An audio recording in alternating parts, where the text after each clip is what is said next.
Bien, hermano, vamos a estudiar la palabra de Dios. Quería decirle que vamos a comenzar una serie. No voy a grabar esta primera, pero sí voy a grabar las próximas, porque vamos a hablar acerca del judaísmo, del cristianismo y del adventismo. Sí, y uno diría, ¿y por qué eso de cristianismo y el adventismo? ¿Acaso no son iguales los cristianos y los adventistas? Vamos a ver cómo todo lo que antes era del pueblo judío llegó a ser una vez del cristianismo, y también se repite todo en la iglesia adventista del séptimo día. Vamos a orar. Yo me voy a postrar de rodillas. El que quiera acompañarme también lo puede hacer para comenzar.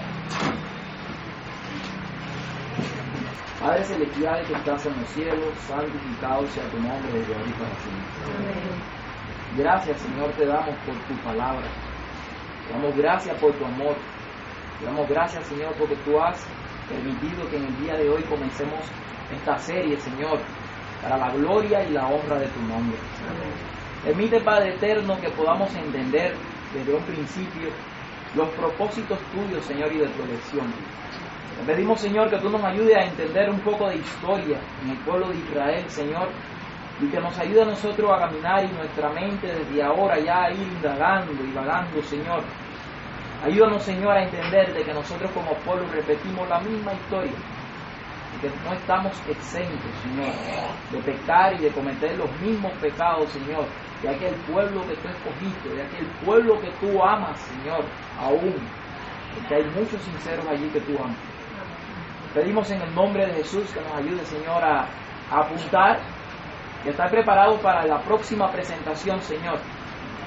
Apuntar y apuntar y apuntar, para que no nos venga, Señor, con viento de doctrinas extrañas y no podamos resbalar y caer, Señor.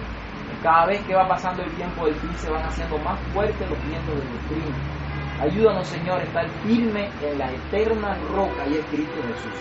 Amén. No hay nadie más. Amén. En el nombre de Jesús te lo pedimos. Amén. Amén. Judaísmo, cristianismo y adventismo. Obviamente vamos a comenzar por el judaísmo. ¿Por qué el pueblo judío? ¿Por qué? ¿Por qué Dios tomó al pueblo judío como su especial tesoro? ¿Por qué Él tomó a la iglesia judía, aquel pueblo que Él sacó con mano fuerte, con brazo extendido? ¿Por qué los escogió a ellos? ¿Por qué no a otros pueblos? Habían otros pueblos, como por ejemplo los egipcios, pueblos más fuertes. Como por ejemplo, ¿por qué no escogió a los de Mesopotamia, a otros pueblos más fuertes, a pueblos más sabios, mejor entendidos que estos? Los egipcios hacían pirámides, hacían cosas extraordinarias, cosas grandes. ¿Por qué escoger a un pueblo indefenso? ¿Por qué escoger a estos, como decía la palabra de Dios, pocos en números? ¿Por qué a ellos específicamente? La palabra de Dios nos da claramente en el libro de Primera de Corintios, capítulo 1, versículo 27, y nos dice, sino que a los necios escogió Dios, a los necios de este mundo, para avergonzar a los sabios, y a los débiles escogió para avergonzar ¿a quiénes? A los fuertes. En otras palabras, Dios escogió a un pueblo débil para mostrar su poderío en medio de este pueblo, para mostrar su fuerza, para mostrar su sabiduría, y que donde estaba la presencia de Dios era donde realmente había sabiduría, era donde realmente había fortaleza. No hubo otro pueblo sobre la faz de toda la tierra de donde salió el hombre más sabio del mundo, Salomón. Ni de los egipcios, ni de los mesopotámicos, ni de los asirios, ni de los babilónicos. No hubo otro pueblo sobre la tierra que diera un hombre más sabio que Salomón. Dios mostrando su poder y su sabiduría, No hubo otro pueblo sobre la faz de toda la tierra que dio al hombre más fuerte del mundo. Ni entre los egipcios, ni entre los babilonios, ni entre los medos, los persas, los griegos, los romanos. No hubo otro pueblo. Sansón. Entonces Dios está mostrando paso a paso que Él está con su pueblo, que se mantiene fiel a Él. ¿Por qué los escogió? ¿Cuál fue el plan de Dios con el pueblo de Israel? ¿Por qué escogerlo a ellos? ¿Cuál fue la razón de su elección? Para que Dios los escogió a ellos. Con un propósito Dios tenía que escogerlos a ellos. Y vamos a dejar que la palabra de Dios nos hable un poco, porque hoy vamos a estudiar bastante Biblia. Y saquen papel y lápiz porque hay muchas cosas que tenemos que apuntar. Vamos al libro de Isaías, capítulo 55, versículo desde el 4 en adelante, nos va a decir por qué Dios escogió y para qué, por qué razón Dios escogió a este pueblo. Y nos dice el versículo 4, he aquí que yo lo di por testigo a los pueblos, por jefe, por maestro a las naciones. ¿Cuánto dicen amén? Amén. Dios escogió a este pueblo, pero para que fuesen testigos a los pueblos. Y dice Dios, los voy a poner por jefes a las naciones.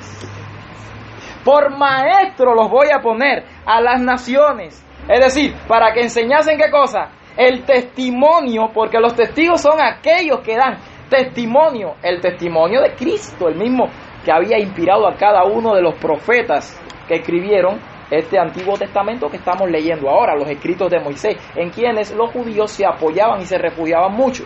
Pero nos sigue diciendo, versículo 5, he aquí, llamarás a gente que no conociste. Y nos sigue diciendo, gente que no conociste y gente que te conocieron correrán a ti por causa de Jehová tu Dios y del Santo de Israel que te ha honrado. Es decir, Dios había honrado a este pueblo. Pero Dios le dijo a ellos que iba a llamar a las gentes de afuera, gente que ellos no conocían. Así que tenían que hacer un llamado el pueblo de Israel. Ellos no tenían que quedarse tranquilos, esconder la luz que Dios le había dado debajo del almud, como Cristo, el mismo Cristo cuando llegó a este mundo, presentó en su palabra. Ahí en el libro de Mateo, nadie tiene una luz para ponerla debajo del almud. Él sabía lo que estaba diciendo. En otras palabras, él estaba hablando del pueblo de Israel. Tenemos que poner la luz encima para que alumbre a todos. Y Dios dijo que tenía este pueblo que hacer un llamado a la gente. ¿Cuál era el llamado que tenía que hacerle este pueblo a la gente? Versículo 6. Buscad a Jehová mientras pueda ser hallado. Llamadle en tanto que está, ¿qué cosa? Cercano. Ahora nos dice versículo 7, deje el impío su camino y el hombre inicuo su pensamiento y vuélvase a Jehová, el cual tendrá de él misericordia, y al Dios nuestro, el cual será amplio en perdonar. Así que nos está diciendo claramente a quién el pueblo de Israel tenía que llamar, al impío. Obviamente el impío no se contaba entre el pueblo santo, como nos dice el libro de Números. El impío era gente de otros pueblos que tenían otras costumbres, amaban dioses ajenos, eran de los paganos. Y entonces nos dice que el pueblo de Israel tenía que llamarlos a cada uno de ellos al arrepentimiento. Dios era amplio en perdonar. Así que Dios tomó a este pueblo, pero lo tomó con un objetivo. Y ese objetivo podemos verlo un poquitico más claro en el libro de Jeremías. Jeremías, capítulo 16. Jeremías 16, versículo 19 al 21. Jeremías 16, 19 al 21 nos dice: oh Jehová, fortaleza mía y fuerza mía, y refugio mío en el tiempo de aflicción. A ti vendrán naciones de los extremos de la tierra, y dirán: ciertamente mentira poseyeron nuestros padres, vanidad, y no hay en ellos provecho. ¿Hay acaso, dice, hará acaso el hombre dioses para sí? Mas ellos no son dioses. En otras palabras, iban a venir gente de otros pueblos que adoraban a dioses ajenos, a dioses paganos, vendrían al pueblo de Israel y dirían: estos no son dioses, hemos conocido un verdadero Dios. Ellos nos enseñaron a adorar así, de esa manera. Nuestros padres nos enseñaron a adorar a ese Dios, pero el Dios verdadero es el Dios de Israel. A eso fue a lo que fue llamado el pueblo de Israel, el pueblo de Dios. Y nos sigue diciendo el versículo 21: por tanto, he aquí, les enseñaré esta vez, le haré conocer mi mano y mi poder, y sabrán que mi nombre es Jehová. Así que el pueblo de Israel fue escogido con una misión: llevarle el evangelio a los gentiles, pero también enseñarle acerca del nombre de Jehová, acerca del nombre de Dios, enseñarle acerca de no adorar dioses paganos, enseñarle acerca de su ley, porque esto se encontraba en el tercer mandamiento de la ley. En otras palabras, fue llamado a exaltar la ley de Dios entre todos los pueblos. En Isaías 49 también nos da uno de los versículos más favoritos míos. Isaías 49, verso 6. Miren lo que nos dice aquí. Esta es la razón de la elección del pueblo de Israel. Y les digo que son muchísimos versículos, muchos versículos que nos hablan acerca de la existencia del pueblo de Israel y cuál fue la razón por la cual ellos fueron llamados. Dice: poco es para mí que tú seas mi siervo, para levantar las tribus de Jacob y para que restaures el remanente de Israel. Solamente para eso. Si leemos hasta aquí la mitad del versículo, convertimos esto en judaísmo y extremismo. Para levantar las 12 tribus y para levantar un remanente en medio del pueblo de Israel. ¿Es eso todo lo que nos dice el versículo? Nos sigue diciendo: también te di por luz a las naciones, para que seáis mi salvación hasta los postreros de la tierra. Así que el Señor había puesto a este pueblo como ¿qué cosa? Como una luz para todas las gentes de la tierra y para que sea la salvación de los pueblos. Pero sin embargo, este pueblo no quiso darle la salvación a otros. Comenzaron a hacer un clan entre ellos mismos, grupitos entre ellos mismos, buscando el favor y la salvación entre ellos mismos, justificándose más bien por lo que ellos hacían que por lo que Dios le había demostrado a través de esa ley, a través de esos escritos, que la salvación estaba en la gracia y que no estaba en los sacrificios de cordero.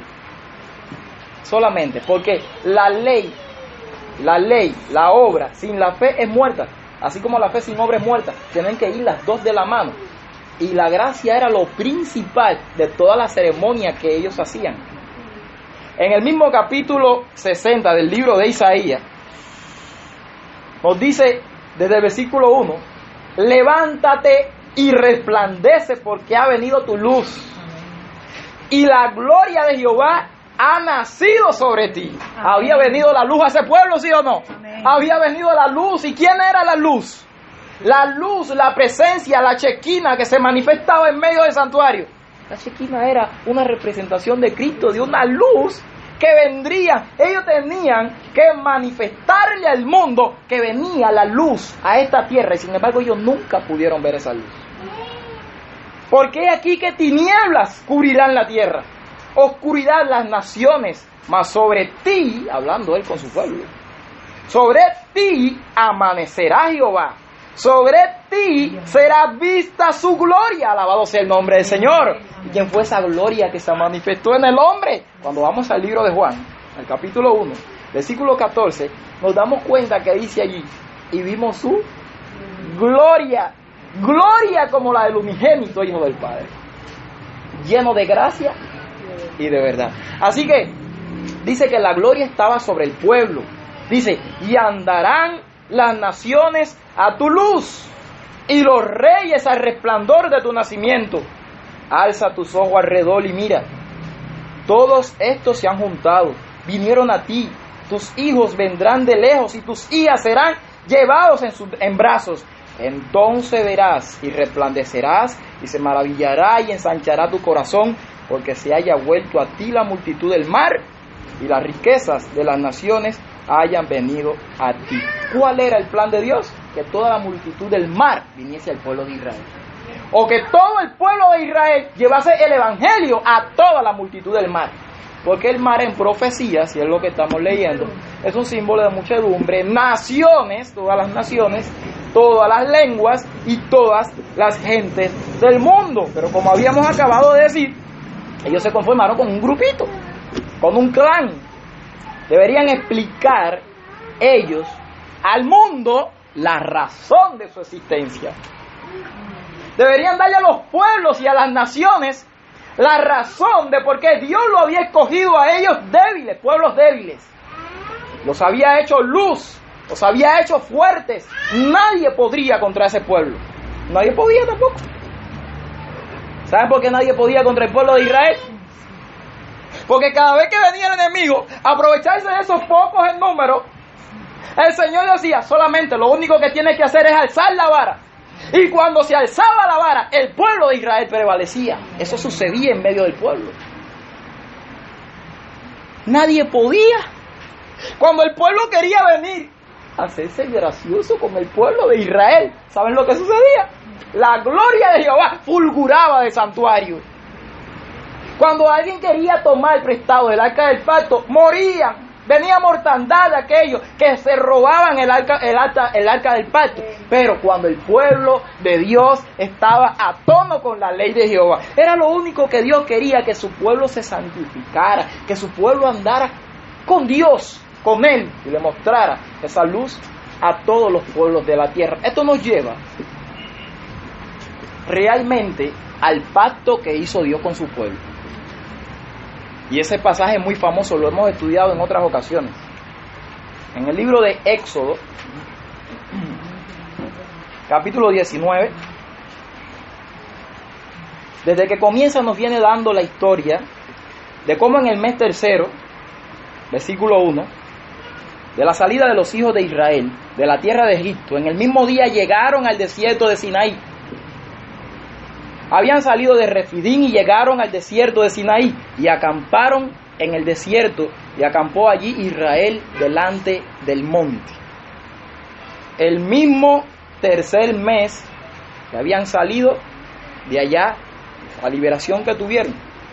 Ahora nos sigue diciendo, y Moisés subió a Dios, y Jehová lo llamó desde el monte diciendo, así dirás a la casa de Jacob y anunciarás a los hijos de Israel. Vosotros visteis lo que hice a los egipcios, cómo os tomé sobre alas de águila y os he traído a mí. Miren lo que Dios está diciendo.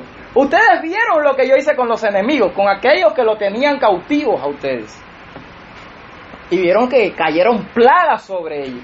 Y vieron que de todas esas plagas que cayeron sobre Egipto, mientras ustedes estaban metidos en Egipto, ninguna plaga cayó sobre ustedes. A veces caía uno al lado de ustedes y mataba a un egipcio. Que a veces lo tenía hasta abrazados a ustedes, pero a ustedes no les tocaba. Ustedes vieron perfectamente la salvación de Jehová. Y dice, y os he traído a mí. Ustedes son mi posesión adquirida. ¿Por qué Jehová le está diciendo a esto? Cuando Él está diciendo, os he traído en alas de águila, Él está diciendo, yo le he dado la libertad. Porque eso es lo que significa aquí en la redención, las alas de las águilas. Yo les he dado libertad a mi pueblo que un día estuvo cautivo. Ahora, ¿por qué Dios le dice esto? Versículo 5. Ahora pues, si diereis oído a mi voz y guardareis mi pacto, vosotros seréis mi especial tesoro sobre todos los pueblos, porque mía es toda la tierra, y vosotros me seréis un reino de sacerdotes, gente santa. Estas son las palabras que dirás a los hijos de Israel. ¿Por qué le dice, vosotros me seréis un reino de sacerdotes y de gente santa? ¿Quiénes eran los sacerdotes? Aquellos que ministraban en el santuario. En otras palabras, Dios estaba diciendo, así porque yo te liberé, te hice un pueblo de gente santa, ustedes van a ministrar ahora al mundo entero. Pero sin embargo, ellos lo único que hicieron fue ministrarse ellos mismos. No querían ministrar al mundo, no querían salir. Habían comprendido mal por qué Dios lo había liberado. Esto se fue perdiendo poco a poco mientras la historia de Israel fue avanzando. en el mismo versículo 5 que acabamos de leer, nos dice, ahora pues sí, y ese sí tiene que ver mucho con la condición que Dios le puso a su pueblo. ¿Por qué? Porque hoy en día las iglesias del mundo están enseñando mal la gracia de Dios. ¿Saben cuál es la doctrina que viene? Una vez salvo, siempre salvo. Una vez que Dios le dio la gracia y le otorga la gracia al pecador, lo cubre la gloria de Jehová y para siempre esa persona es salva. Puede irse, puede venir, puede regresar, puede estar, pero Dios lo va a salvar, porque una vez salvo, siempre salvo. Eso es lo que se dice entre algunas iglesias, pero esto desencadena otra cosa más, que es lo que se enseña en el judaísmo, pero ha venido a la doctrina del cristianismo, y vamos a hablar de esto un poco más adelante. Y es el tema de que como una vez salvo, siempre salvo, una vez Israel elegido, siempre elegido. Si Dios los escogió a ellos como pueblo suyo y por pacto perpetuo hizo con él un pacto y le dio a ese pueblo las promesas y le dio a ese pueblo la ley y le dio a ese pueblo los profetas y le dio a ese pueblo los patriarcas, todos los rollos los tenía este pueblo. Este es el pueblo favorecido. Hagan lo que hagan, ellos serán restaurados. Ya se están restaurando. Y como el pueblo se está restaurando, una vez escogido, Dios siempre lo escogerá. Cuando Él habla de promesa perpetua por toda la eternidad, es porque un día la iglesia dejará de ser, se irá con Cristo al cielo, y un día el pueblo de Israel tiene que tomar las riendas sobre este mundo, y sacan profecías de todo el Antiguo Testamento y de toda la palabra de Dios para probar de que el pueblo de Israel va a estar parado en el tiempo final. ¿Es necesario conocer estas cosas? ¿Sí o no? Dígame, hermano. ¿Es necesario conocer lo que estamos estudiando ahora? ¿Por qué? Porque vamos a ver sobre el judaísmo, sobre el cristianismo y sobre el adventismo, y que toda la historia que estamos estudiando y que vamos a estudiar se repetirán en el adventismo. Y déjenme decirles que lo más fuerte que vamos a ver es el final de esta serie, para la gloria y la honra del Señor, porque vamos a ver cosas que yo nunca había visto con respecto a la iglesia adventista del séptimo día también. Es hora de retocar cosas fuertes y sobre el llamado que Dios le hace en el tiempo final de la organización adventista, que ya ha cambiado completamente.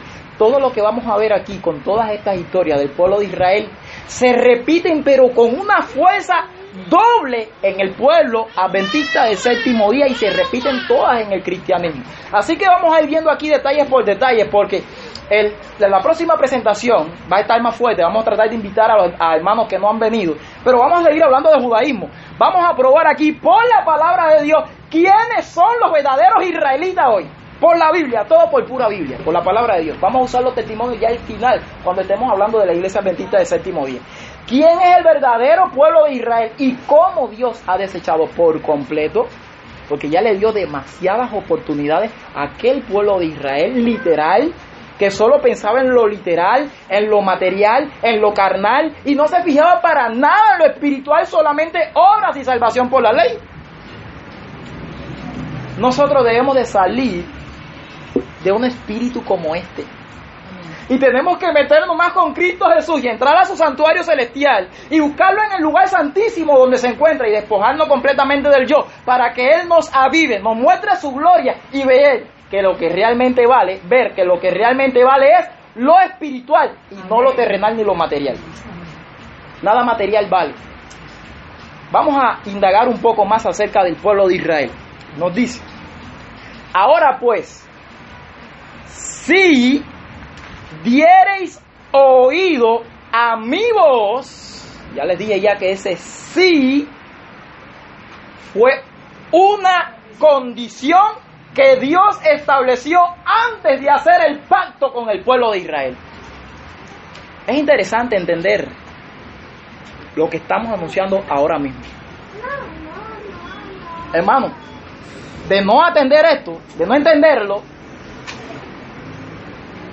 puede venir a nosotros un viento de doctrina y puede movernos del lugar.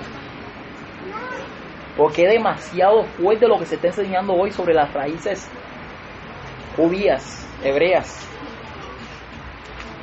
Cuando Dios hizo pacto con ese pueblo, primero le puso una condición. Porque el pacto, aunque dice perpetuo, esa perpetuidad no tiene que ver con la eternidad de lo material y carnal. Tiene que ver con lo espiritual. Abramos los ojos en esto.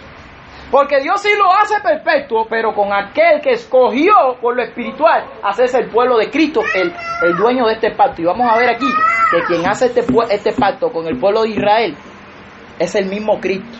Miren cómo lo dice allí. Ahora pues, si diereis oído a mi voz y guardareis mi pacto. ¿Cuál es ese pacto?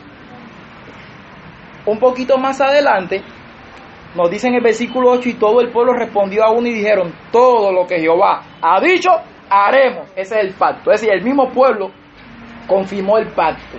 ¿Qué era lo que Jehová había dicho? Y Moisés refirió a Jehová las palabras del pueblo, las palabras que Dios le dio a Moisés, que el pueblo la escuchó. Las palabras que están en el capítulo 20, ahí en el versículo 1 nos dice: y habló Dios todas estas palabras diciendo: yo soy Jehová tu Dios que te sacó de la tierra de Egipto. Y ahí comienzan los 10 mandamientos. Pero aquí, en el versículo 5 nos dice: si diereis oído a mi voz. Miren la voz ahí. ¿Habló quién?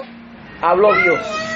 Y nos dice en el versículo 9 del capítulo 19: entonces Jehová dijo a Moisés: he aquí yo vengo a ti en una nube espesa, para que el pueblo oiga mientras yo hablo contigo, también para que te crean para siempre. Así que el pueblo escuchaba mientras Dios hablaba ¿con quién?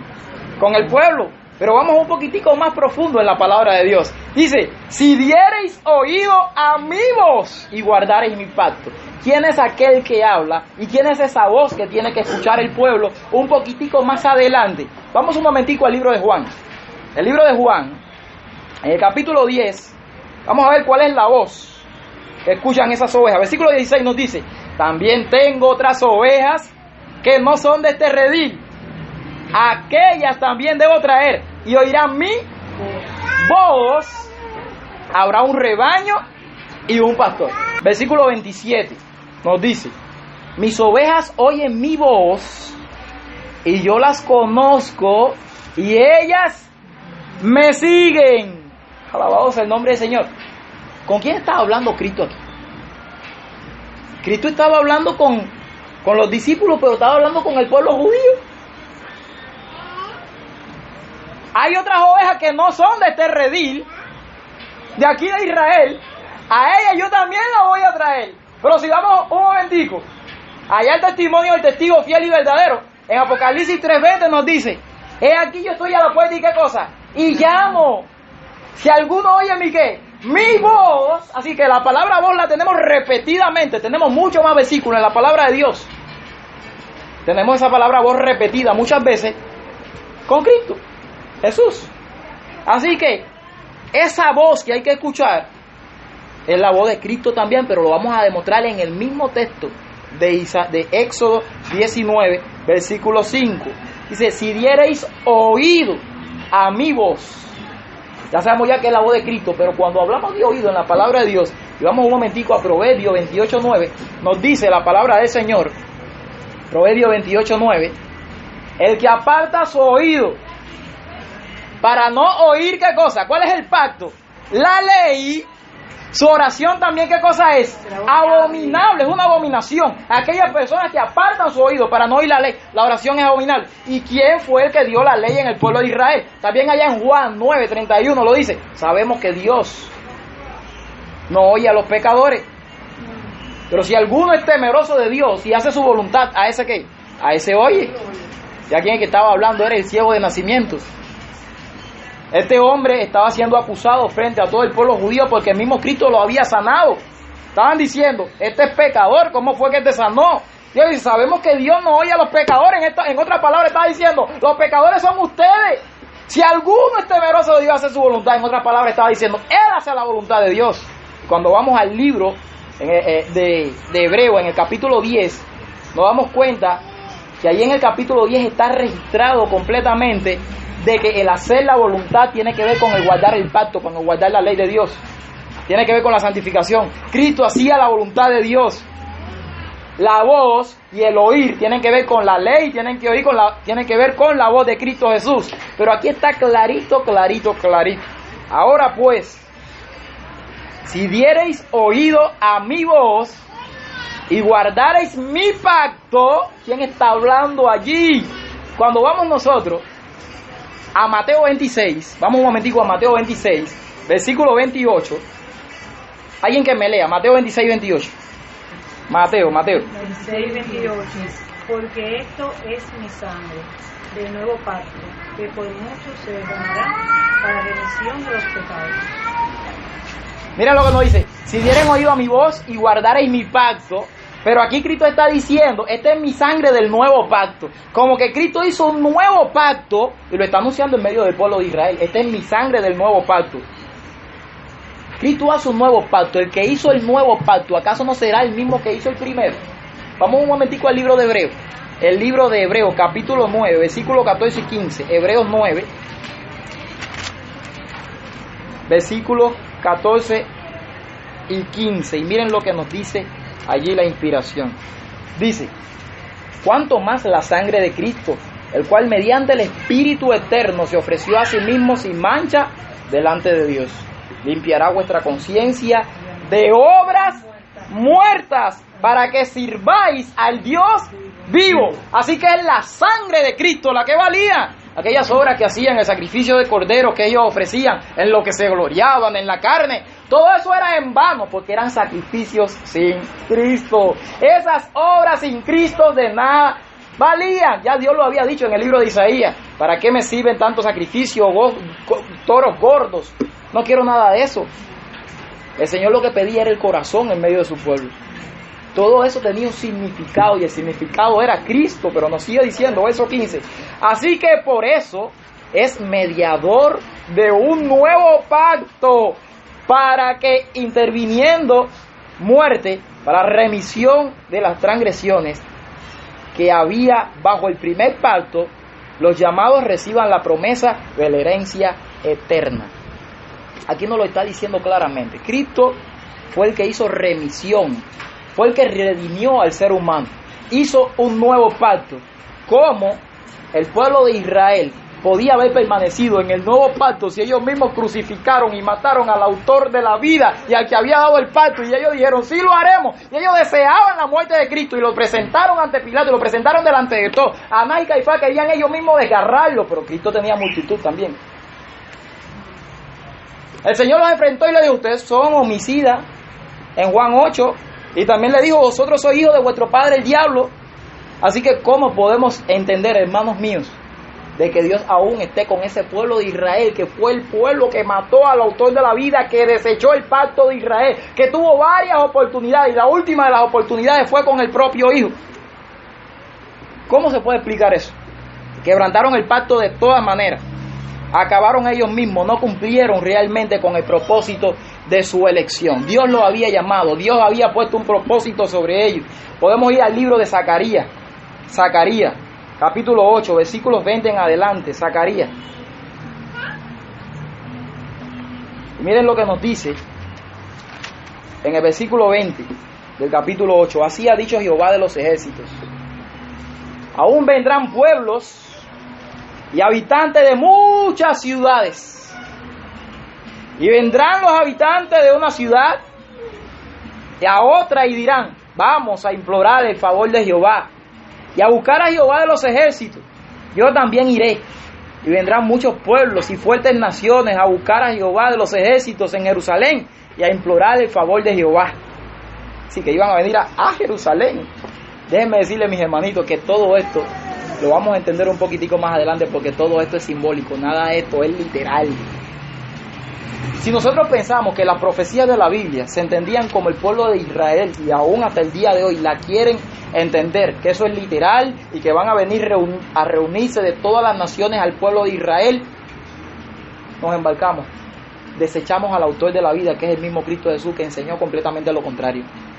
Dice el versículo 23, así ha dicho Jehová de los ejércitos: en aquellos días acontecerá que 10 hombres de las naciones de toda lengua tomarán del manto de un judío. 10 hombres agarrarán a un judío, dice ahí, diciendo, iremos con vosotros, porque hemos oído que Dios está con vosotros. La pregunta que tenemos que hacerle a todo esto es, ¿se cumplirá esto, hermano? ¿Se cumple esto en Israel sin Cristo? ¿Se cumple esto en el Israel literal? ¿En el Israel que desechó a Cristo ¿Se puede cumplir esto sin Cristo? No se puede cumplir realmente. Nosotros nos damos cuenta de que el pueblo de Israel hoy en día tiene una traba. ¿Y saben cuál es esa traba? Que cuando a Cristo se quita de las profecías bíblicas, cuando se aparta a Cristo y se quiere poner únicamente pueblo, judaísmo, ley y letra, la religión se hace vana. Cuando nosotros vayamos a hablar con un judío, cuando nosotros vayamos o tengamos algún debate con alguien, nosotros a quien tenemos que presentar adelante es a Cristo, porque esta religión carece del autor de la vida. Nosotros tenemos que llevar esperanza no solamente para nuestra ciudad, sino también para aquellos que se creen que son los verdaderos, pero que han desechado completamente al autor de la vida, Cristo Jesús.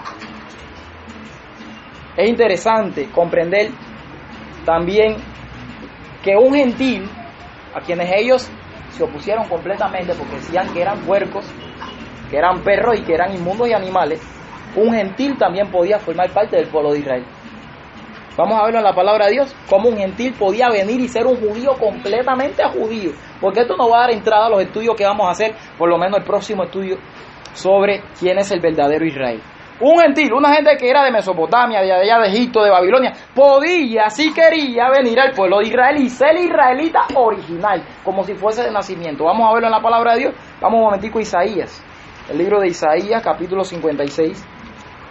Isaías 56, y vamos a leer desde el versículo 3.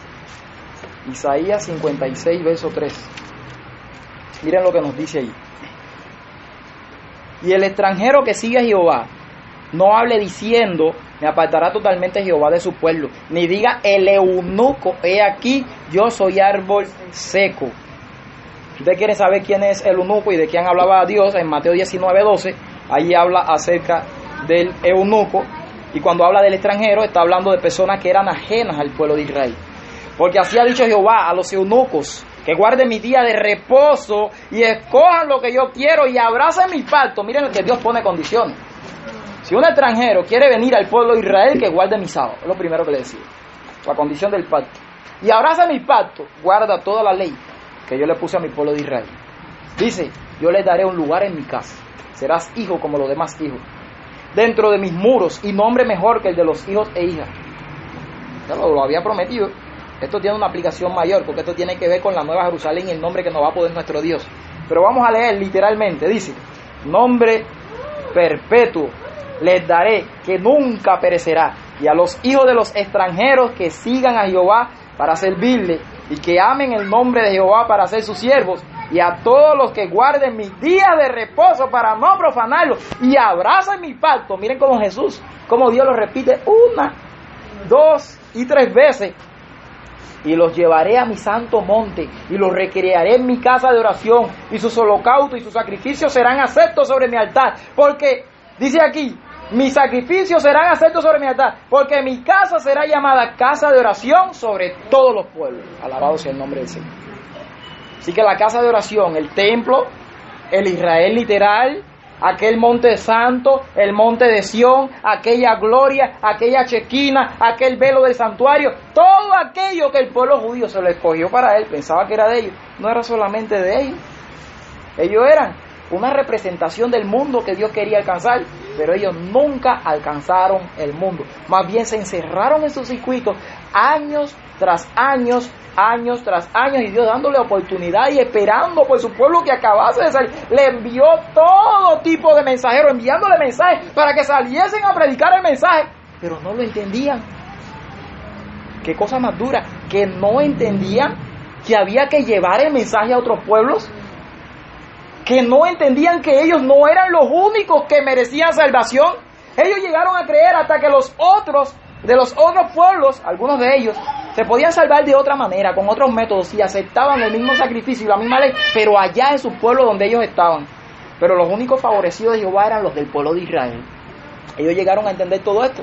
Todo esto nos lleva a Isaías 14, que también nos habla acerca de los mismos. Jehová acepta a los extranjeros para que sean israelitas verdaderos, dice, porque Jehová tendrá piedad de Jacob y todavía escogerá a Israel y lo hará reposar en su tierra, y a ellos se unirá el extranjero y se juntará a la familia de Jacob. Pues ya eso venía desde el principio, desde el mismo libro de Éxodo, capítulo 12, en Éxodo capítulo 12, y en los versículos 48 y 49 nos dice: si algún extranjero morare contigo y quisiera celebrar la Pascua, y aquí la Pascua es un símbolo de algo.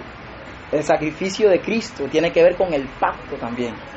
Quiere celebrar la Pascua para Jehová, séale circuncidado.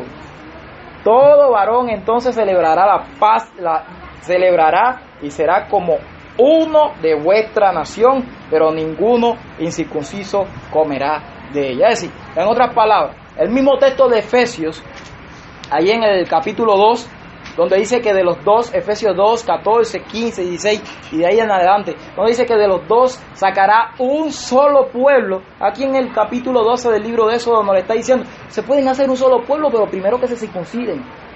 Y la circuncisión tiene que ver con la señal del pacto aquí también en el nuevo pueblo de Israel. Tiene que ver también con el bautismo, también la circuncisión. Tiene que ver también la circuncisión con la cena del Señor.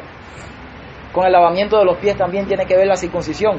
Es decir, el pueblo tenía que abrazar el pacto. Y nos dice, sigue diciendo, la misma ley será para el natural y para el extranjero que habitare entre vosotros. Ahora, toda esta promesa que se hacían al pueblo de Israel de antaño, morarás por pacto perpetuo, estarás tú, bendito serás en tu entrar, bendito serás en tu salir. Estas promesas son condicionales, ¿sí o no? Sí. Todas son condicionales, pero esto es lo que no entra en la mente de un judío. En la mente de un israelita, en la mente de un mesiánico, nada entra de que esta promesa, de que este pacto, de que la ley tenía una condición para ser merecido entre el pueblo. Todo esto tenía condiciones. ¿Dónde podemos verlo? Vamos al libro de Deuteronomio. Deuteronomio capítulo 8.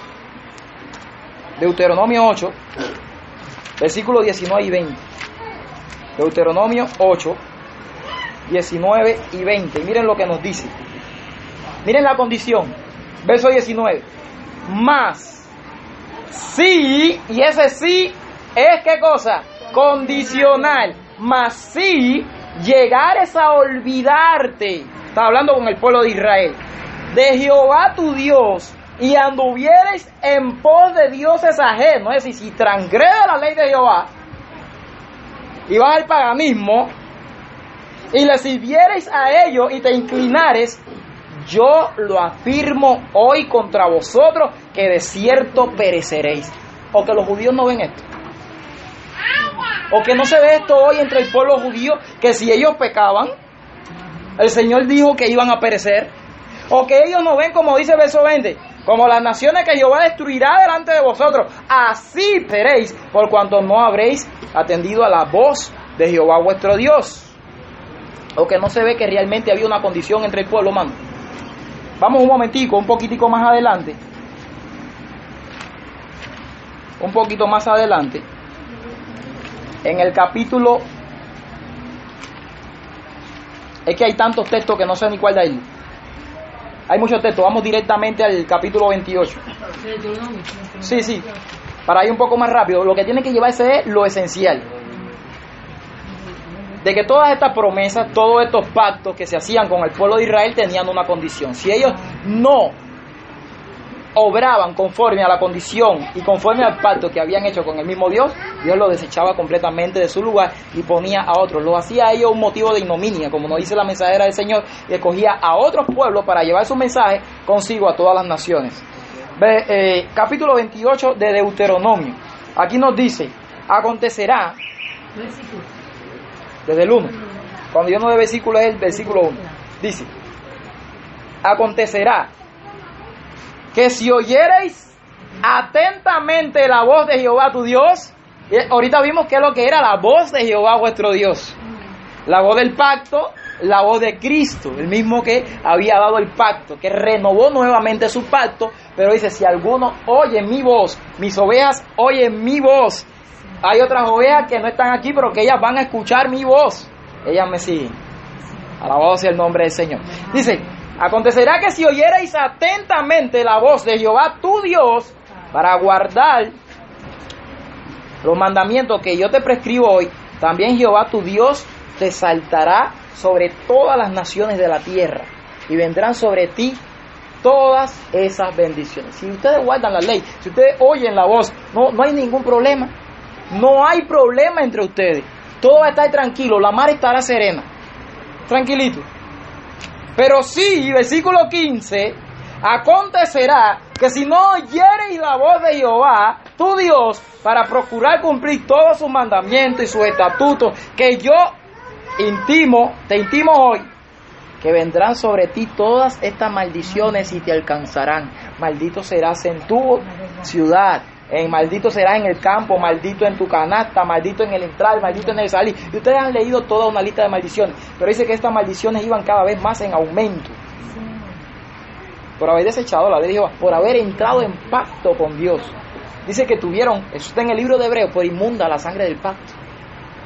Y le hicieron afrenta al Espíritu de gracia. Y hay de aquel que se metió con Dios. Dice que horrenda cosa, versículo 31, el capítulo 10 del libro de Hebreos, es caer en manos del Dios vivo. Cuando pecamos voluntariamente después de haber recibido el conocimiento de la verdad. Aquí en el mismo capítulo, vamos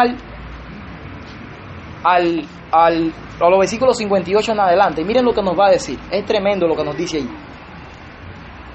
Si no cuidares de poner por obra todas las palabras de esta ley que están escritas en este libro, temiendo este nombre glorioso y temible, Jehová tu Dios, entonces, y ese entonces que vemos aquí es un adverbio de tiempo sujeto a ese si no que vemos en el versículo 58. ¿Estamos entendiendo? Lo que están siguiendo con la vista. Ese entonces que viene está sujeto, es un adverbio de tiempo, sujeto a ese si no, a esa condición que se puso en el versículo 58. Jehová tu Dios aumentará maravillosamente tus plagas y las plagas de tu descendencia, y plagas grandes, permanentes, y enfermedades malignas y duraderas vendrían sobre él, sobre el pueblo. Pero sigue diciendo, traerá sobre ti todos los males de Egipto, delante de los cuales temiste, y no te dejarán. Asimismo, toda enfermedad, toda plaga que no esté escrita en este libro, aún la que no estaban escritas también en el libro de la ley, Jehová la enviará sobre ti hasta que no seas destruido. Quedaréis pocos en número, en lugar de haber sido como las estrellas del cielo, en multitud, por cuanto no obedecieron, ¿qué cosa? Obedeciste a la voz de Jehová tu Dios. Así como Jehová se gozaba en haceros bien y en multiplicaros, así se gozará Jehová en arruinaros y en destruiros, y seréis arrancados de sobre la tierra a la cual entráis para tomar posesión. La pregunta es, ¿fueron arrancados de entre la tierra? Miren lo que nos sigue diciendo. Y Jehová te esparcirá por todos los pueblos, desde un extremo de la tierra hasta el otro extremo. Y allí servirá a otros dioses ajenos que no conociste, ni tus padres habían conocido, al leño, a la piedra, a todos esos dioses. La pregunta es, ¿fueron esparcidos? Obviamente fueron esparcidos. Ellos no entendieron, hermano, el propósito de su elección.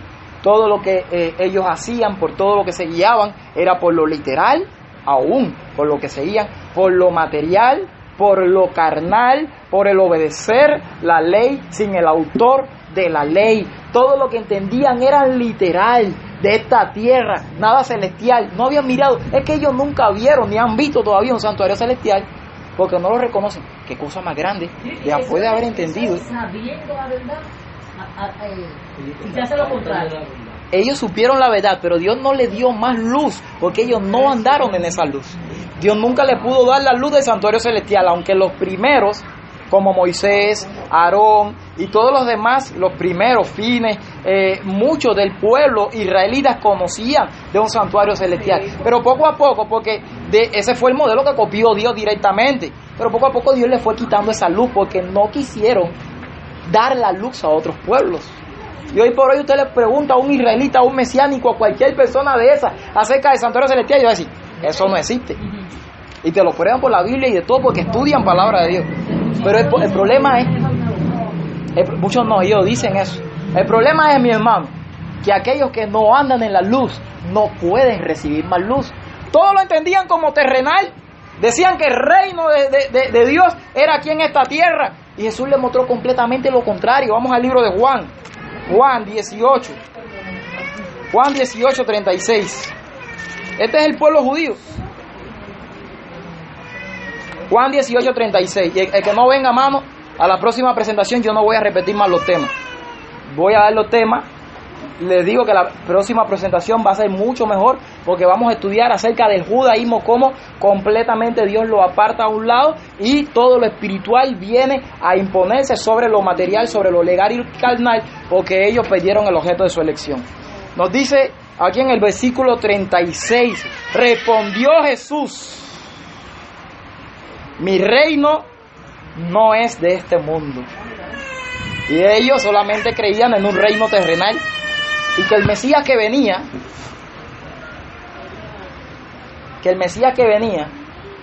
venía a esta tierra a poner en alto a los judíos y a establecer un reino sobre todos los pueblos, a quitarlo de la esclavitud del yugo romano. Eso era todo lo que creían. Cuando estaban en el imperio de los sirios, creían que el Mesías venía para sacarlo de ese imperio. Cuando estaban entre los babilonios, creían que el Mesías que venía era para sacarlo. Todavía no había venido, lo estaban esperando, para sacarlo del yugo de la esclavitud con Nabucodonosor. También creyeron lo mismo con Ciro, con Darío, con Alejandro Magno, con todos los imperios, hasta llegar a los Césares, y nunca vieron el Mesías. Y el Mesías había venido entre ellos. Dice que la gloria había venido, pero no lo conocieron. Cosa más grande. Y Jesús le dijo: mi reino no es de este mundo. Si mi reino fuera de este mundo, mis servidores pelearían para que yo no fuera entregado a los judíos, pero mi reino no es de este mundo. Y él hablaba, pero ellos no entendían que el reino no era de este mundo. Su reino era celestial. Aún todavía sus servidores no estaban peleando porque todavía no lo habían tomado preso, pero su reino no era de este mundo. En Lucas 13, miren lo que nos dice. Lucas 13. Versículo 28. Allí será el llanto y el crujir de dientes, cuando veáis a Abraham, Isaac, Jacob, está aquí hablando con los patriarcas, y a todos los profetas en el reino de Dios, y vosotros estéis excluidos. ¿Qué le estaba diciendo Jesús al pueblo judío? Lo van a ver a todos, con ellos, con Isaac, con Abraham, con Jacob, pero ustedes van a estar, ¿qué cosa? Excluidos de mi presencia. Si mi presencia ustedes, cuando estaba entre ustedes, no la quisieron, no me quieren. El reino de Dios está frente a vosotros y no quieren entrar al reino. Hermano, léanse un capítulo de Elena de White en el desdeseado toda la gente que se llama El reino de los cielos se ha acercado. Qué interesante es ese capítulo, hermano. Ahí describe de una manera súper interesante y te da una explicación clarita también cómo se cumple eso en la iglesia adventista del séptimo día, y que los que quieran seguir los pasos de Jesús y de los reformadores, eso está en la página 199, tienen que salir de las iglesias que amaban y de las iglesias de sus padres. Entonces está ahí en el deseo de toda la gente. El reino de los cielos se ha acercado. Versículo 29 nos dice: porque vendrán del oriente y del occidente y del norte y del sur, y se sentarán en la mesa en el reino de Dios. Aquí hay postreros que serán primeros y primeros que serán postreros. ¿Quiénes fueron estos postreros? Ustedes fueron excluidos, los otros, los gentiles, la otra clase de gente que ellos no querían, que el Señor los puso. Oye, nunca lo quisieron, creían en un reino terrenal. Cristo siempre le mostró lo celestial. Aún la alta dirigencia, los dirigentes más grandes del pueblo de Israel no veían, y Cristo trataba de abrirle sus ojos, pero aún no veían. Vamos al libro de Juan, capítulo 3. Juan, capítulo 3. Y ahí está una historia fascinante de Nicodemo. Solamente vamos a leer 3 versículos. Miren lo que nos dice, versículo 1. Había un hombre de los fariseos que se llamaba Nicodemo. Juan 3, versículo 1. Un principal entre los judíos. Este hombre no era cualquier persona. De los principales, él estaba allí entre los principales, la escolta del pueblo de Israel. Aquí nos dice: este vino a Jesús de noche. No le cuadraba ir de día, ¿saben? La reputación. Le tenía miedo a los judíos para que no lo vieran.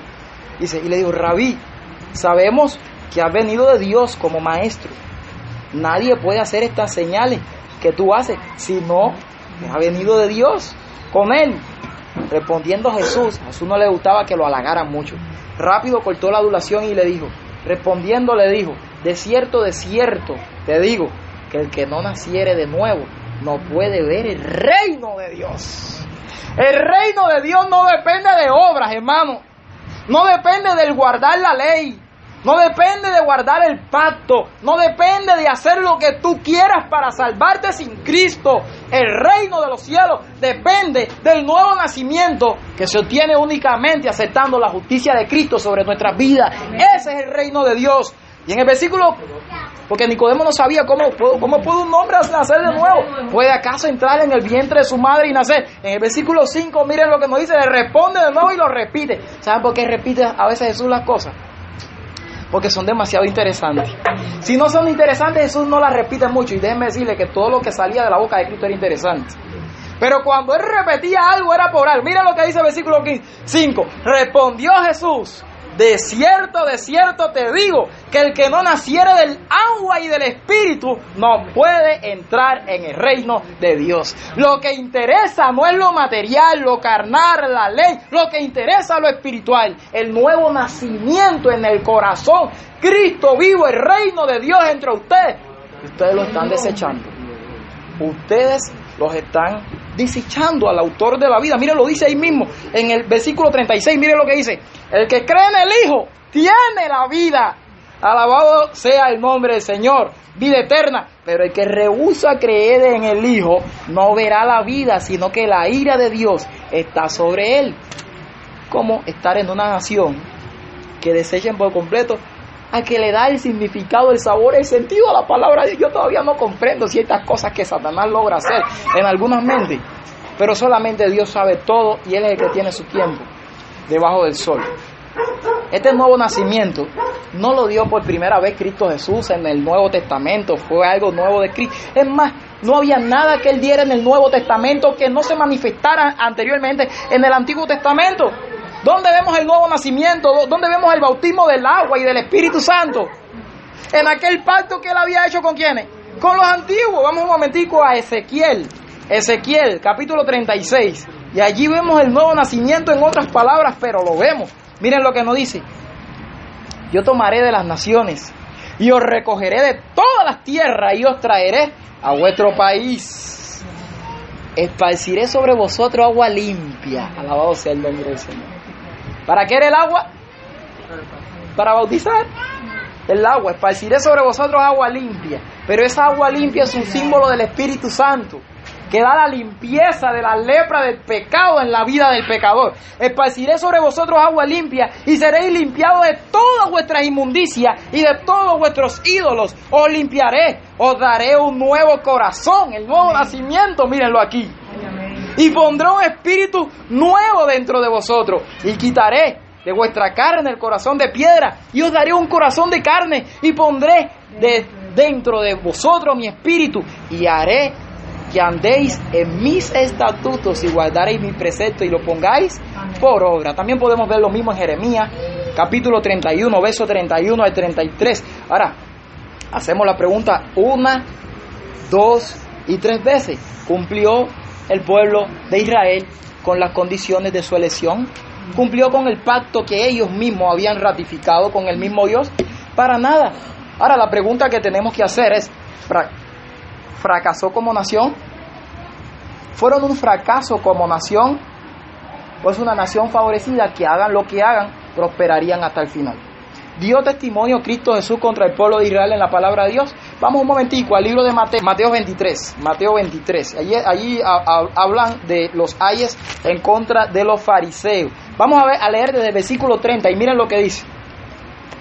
Y decís: si hubiésemos vivido en los días de nuestros padres. Él está hablando con los judíos de sus días, con los maestros de la ley, con los fariseos. Miren lo que dice allí: si hubiésemos vivido en los días de vuestros padres, no hubiésemos sido cómplices de la sangre de los profetas. Eso es lo que decían ellos.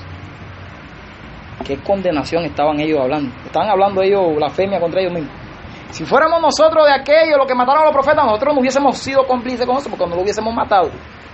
Pero ellos no saben que ellos se lo estaban diciendo al mismo que era el príncipe de los profetas, que era el que había inspirado a los profetas, que era el que había puesto a los profetas como mensajeros contra el pueblo para darle amonestación a todos los líderes del pueblo de Israel, y a ese mismo, que fue quien levantó el pueblo de Israel, le estaban diciendo: nosotros no vamos a ser cómplices de la sangre de los profetas, pero sin embargo ellos fueron cómplices de la sangre del mismo Cristo. Mira, lo dice aquí, y dice: así que dais testimonio contra vosotros mismos de que sois hijos de aquellos que mataron a los profetas. Ustedes son hijos de ellos. Ahora mira lo que dice: vosotros también llenáis la medida de vuestros padres serpiente. Le dijo Satanás. Ahí Jesús le estaba diciendo a los fariseos: Satanás, porque la serpiente es la serpiente antigua que se llama diablo y Satanás, es el mismo diablo. Ahí en Juan 8 le dijo: vuestro padre es el diablo. Y si el padre es el diablo, son hijitos, son diablitos también, son serpientes.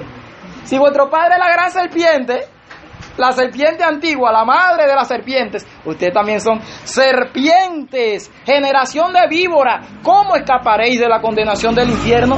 Por tanto, he aquí que yo os envío profetas y sabios y escribas. De ellos a uno mataréis, a otro crucificaréis, a otros azotaréis en vuestras sinagogas y perseguiréis de ciudad en ciudad. Se cumplió perfectamente este versículo. A unos mataron, al mismo Cristo lo mataron. A Esteban lo mataron, a cada uno de los apóstoles y a cada uno de los cristianos de los primeros siglos los mataron.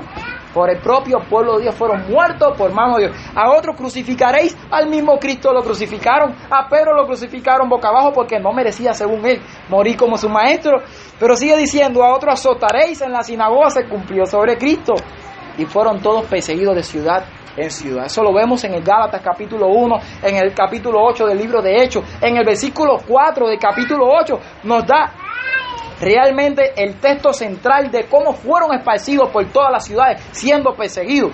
Y déjenme decirle que Saulo era uno de los más asesinos y perseguidores por un celo judío, un celo completamente equivocado. ¿Sabían ustedes que hoy en día hay muchos cristianos que tienen un celo equivocado? ¿Sabían ustedes que hoy en el pueblo de Israel espiritual hay muchos que tienen el mismo celo equivocado y judío de Pablo? Somos judíos de nacimiento, nosotros somos hijos de Abraham, nosotros tenemos la ley, tenemos los pilares, tenemos el templo, nosotros somos los verdaderos, tenemos la organización, somos los que realmente Dios escogió, somos la niña de sus ojos, Dios nos va a salvar, llegaremos hasta el final. ¿Sabían ustedes que hoy en día se cumple la misma historia? Le dije que no vamos a hablar de esto ahora. Esta serie se va a poner fuerte para el final. Traten de no faltar, porque al final de la serie se va a poner muy fuerte esta serie, para la gloria y la honra del Señor.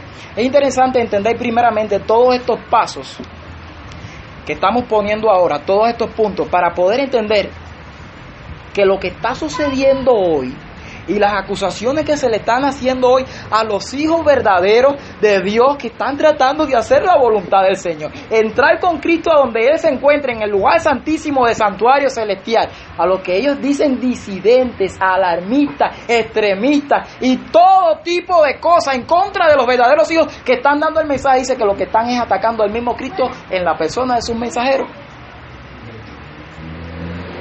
Versículo 35 dice: para que venga sobre vosotros toda la sangre justa que se ha derramado sobre la tierra.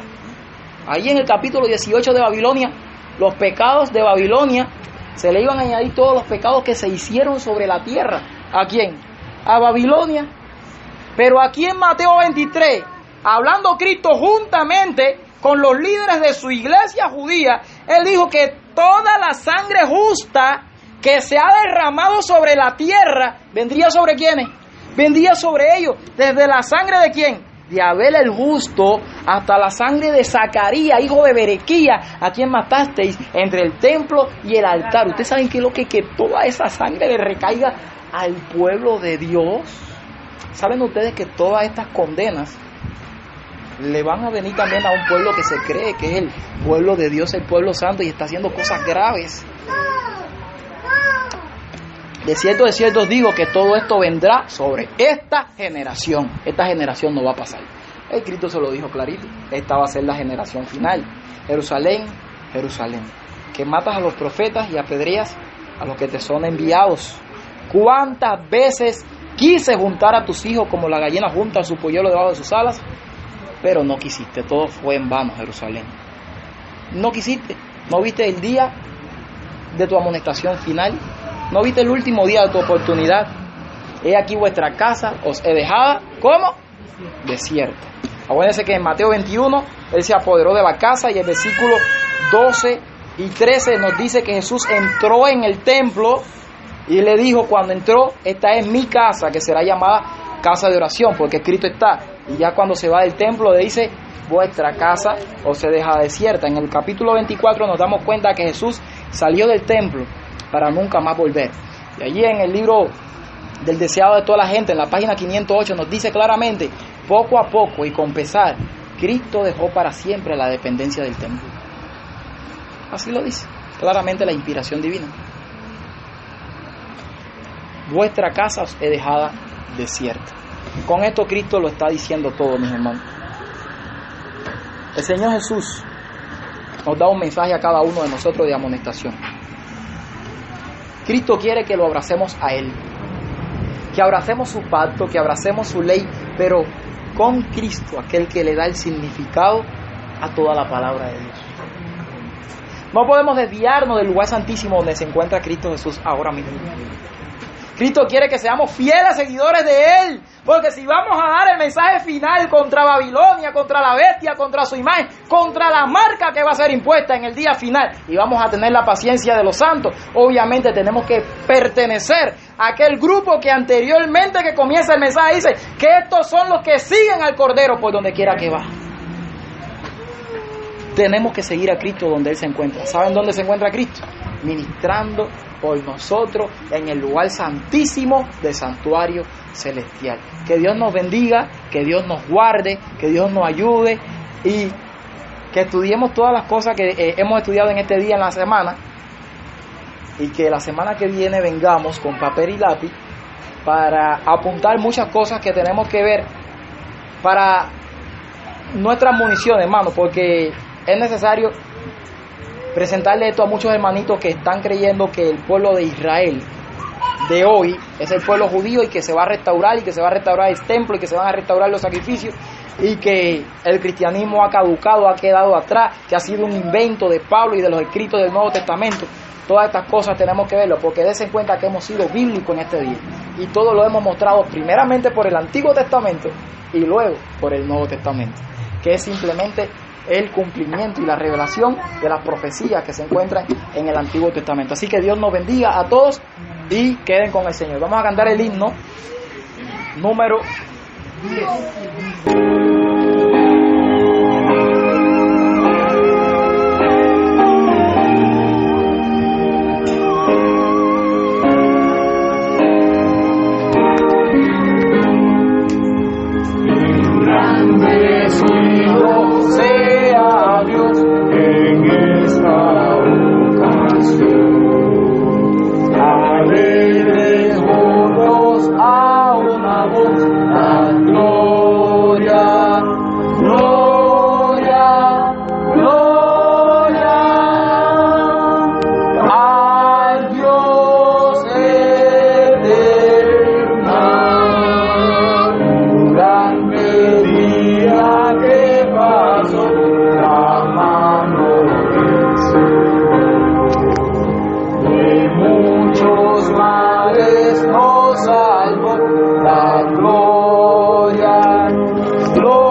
Vamos ahora.